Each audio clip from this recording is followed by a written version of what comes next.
नमस्कार, मैं श्रीमती वर्मा और आज हम प्रवेश करते हैं भगवान सुपार्श्वनाथ की जीवन कथा के पंचम अध्याय में, जहां निर्णय अब त्याग का रूप लेने वाला है और मौन एक महान परिवर्तन का साक्षी बनने जा रहा है।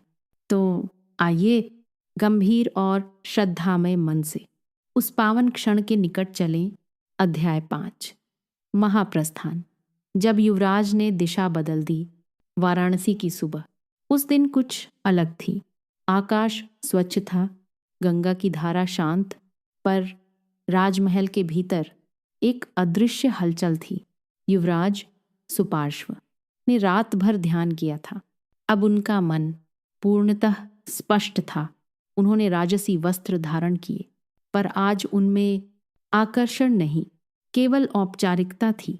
राज्यसभा में उन्होंने अंतिम बार प्रजा को संबोधित किया। यह राज्य, यह वैभव, यह अधिकार सब समय के अधीन है, पर आत्मा समय से परे है। मैं उस पथ की ओर जा रहा हूं जहां भय नहीं, जहां बंधन नहीं।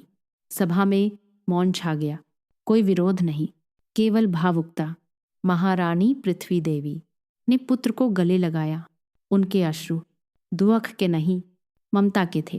राजा प्रतिष्ठ ने कहा, तुम्हारी स्थिरता ही तुम्हारी सबसे बड़ी शक्ति है।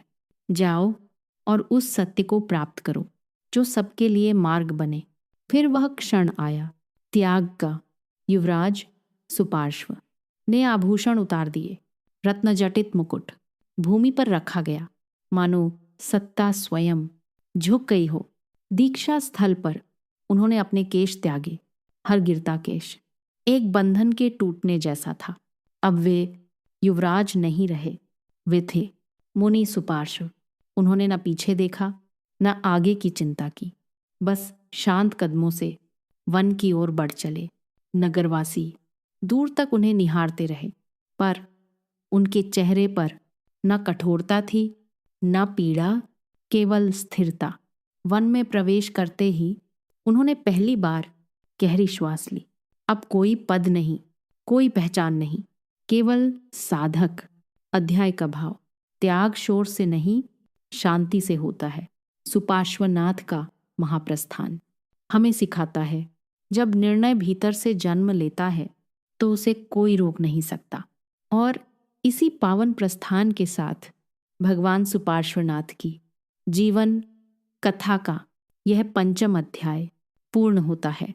अगले अध्याय में हम देखेंगे मुनि सुपार्श्व की कठोर साधना और भीतर जागती अनंत चेतना।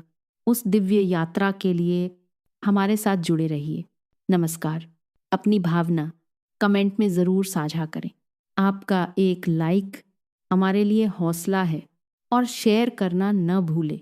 हमारे साथ इस सफ़र में बने रहें। चैनल को सब्सक्राइब ज़रूर करें। दिल से धन्यवाद।